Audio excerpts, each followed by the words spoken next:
This is the fourth in my series of lectures on statistics for nuclear medicine, in which I'm going to talk about experimental testing. This lecture is split into three parts for convenience, but actually the material covered is just intended to be viewed as one sequence. I'm going to be talking about types of variable, including independent and dependent variables, types of data, including categorical or quantitative data. We'll talk about hypotheses, particularly the null hypothesis and the experimental hypothesis, and we'll talk about the difference between one- and two-tailed hypotheses. We'll talk about test results, in particular significance levels and the power of a test, and we'll finally talk about various types of test, parametric and non-parametric. So first of all, types of variable. They can be classed as either the independent variable or the dependent variable. The independent variable, also known as the experimental variable, is the one that can be controlled by the researcher, whereas the dependent variable is measured by the researcher. So you can think of them rather like cause and effect. The independent variable is the cause because the experimenter controls something. The dependent variable is the effect because the experimenter observes what happens. Examples of that could be in a drug trial, for example. The independent variable might be the amount of drug given to a patient, and the dependent variable could be something like blood pressure that was measured as a result. In diagnostic testing, the independent variable might be the test that was used, different patients being allocated to different tests, and the dependent variable would be the result of the test, whether it correctly diagnosed their disease or not. Or in looking at correlation, the independent variable might be the age of the patient and the dependent variable the weight. You might say, well, you can't control the age of the patient. No, you have patients present to you, but the experimenter could categorize them into different age ranges so they can select those to go into each group. Types of data can be also split into two types.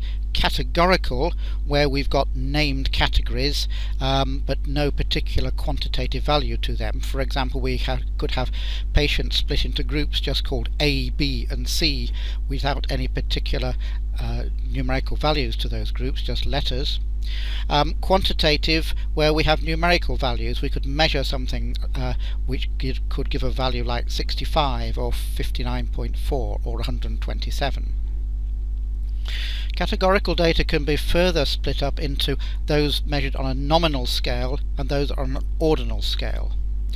A nominal scale has names but no associated order, so groups like male and female are distinct categories, but you can't arrange them into any particular order. An ordinal scale, the names of the categories can also be ranked into order. So if you have categories called short, medium and tall, for example, you can split those into particular ascending or descending ordered. That's what an ordinal scale means. Quantitative numbers can be also split into two different scales. Those on an interval scale are where absolute values are arbitrary, but differences between scale values are equivalent. That occurs in scales that don't have any particularly defined zero, like the temperature scale in degrees centigrade.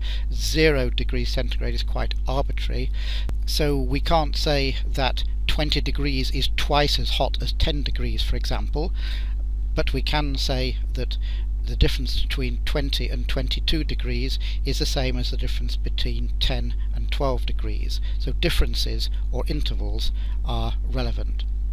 On a ratio scale, absolute values are also meaningful. So height in centimetres, we can say that 200 centimetres is twice as tall as 100 centimetres, for example.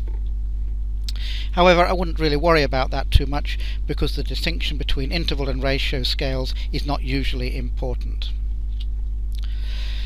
If we come to look at admissible operations, what we can do with these different variables, then we can look at operations like equivalence, which means are two things the same.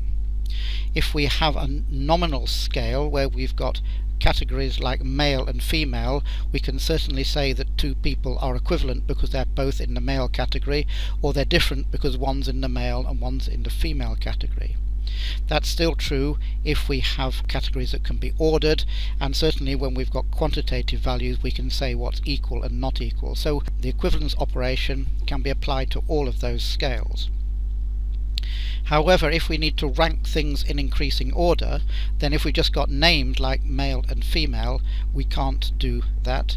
But if we've got something like short, medium and tall, then we can rank those in increasing or decreasing order. And again, numbers on a quantitative scale can easily be ranked in increasing or decreasing order. When it comes to differences, there's no way we can take a difference, a male minus a female or a short minus a tall, so all of the categorical scales rule out the possibility of subtracting one value for another, but quantitative scales allow us to take that difference. When it comes to taking ratios, dividing one by another, then it's only a quantitative ratio scale that allows us to do that. The importance of that is when we come to look at statistical measures. The mode, if you remember, is the most frequently occurring value. And whatever our categories, we can always say which category has got the most people in it, which is the modal value. However, if it comes to median, the median is defined as the value that has got half of the measurements greater than it and half less than it. So if we just got a nominal scale that can't be put in order, there's no idea of greater than or less than because we can't do any ranking. So we can't apply that to nominal data, but we can to ordinal or to quantitative data. When it comes to calculating mean and standard deviation, we have to take the differences between numbers, which means we've got to have quantitative data to be able to do that. These will become important when we come to look at the differences between parametric and non-parametric tests later on. We're mainly talking about experimental testing, and the way we go about experimental testing is first of all to define an experimental question and then formulate a working hypothesis based on that question. Then we gather some experimental data, often by splitting subjects up into two groups based on the value of the independent variable, like male and female, short and tall. And then we take measurements of the dependent variable and compare the two groups. So in analysing the data, we want to know, is the dependent variable different between the two groups? In other words, does the data we've got support the hypothesis that we formulated or not? In this context, a hypothesis is something that has been unproved, an unproved proposition that we put forward to see if it holds water. It's vital that it must be testable. Usually it's fairly easy to disprove a hypothesis, but not so easy, even impossible, to prove it. So we're mostly interested in disproving a hypothesis. So hypotheses that we need to consider are the null hypothesis given the symbol H0. This is always that there is no difference between the two groups, because the alternative hypothesis, often known as the experimental hypothesis and given the symbol H1, has to be the opposite of that there is a difference between the groups. So the null hypothesis and the experimental hypothesis have got to be complete opposites. They can't both be true at once. We have to be able to choose one or the other. And we need to distinguish between a one-tailed hypothesis, where the direction of the difference is specified. For example, we hypothesize that A is bigger than B, as distinct from a two-tailed hypothesis, where we don't specify the direction at all. We just say A is different to B, but we don't say whether it's bigger or smaller. Let's clarify that by looking at some examples. Here's a possible experimental question that we might be interested in. Do men and women have different academic success at university? Well, faced with that experimental question, we might put forward an experimental hypothesis, H1, that men and women get different class of degree. That is the hypothesis that we put forward. So based on that experimental hypothesis, what would be the equivalent null hypothesis? Think about that for a moment. We want something that is the exact opposite of this. What do you suggest? Well, I think we should take men and women get the same class of degree. That's the opposite of getting a different class of degree. Now, is that going to be a one-tailed or a two-tailed hypothesis? Remember, if direction matters, it's one-tailed. If it doesn't matter, it's two-tailed. Well, here it's a two-tailed hypothesis because we didn't specify a direction. We didn't say whether men had to get better degrees or worse degrees. We just said they were going to be different. So this is a two-tailed hypothesis without any direction to it. And what will be the independent variable in this investigation? Well, clearly it's going to be the student's sex, male or female.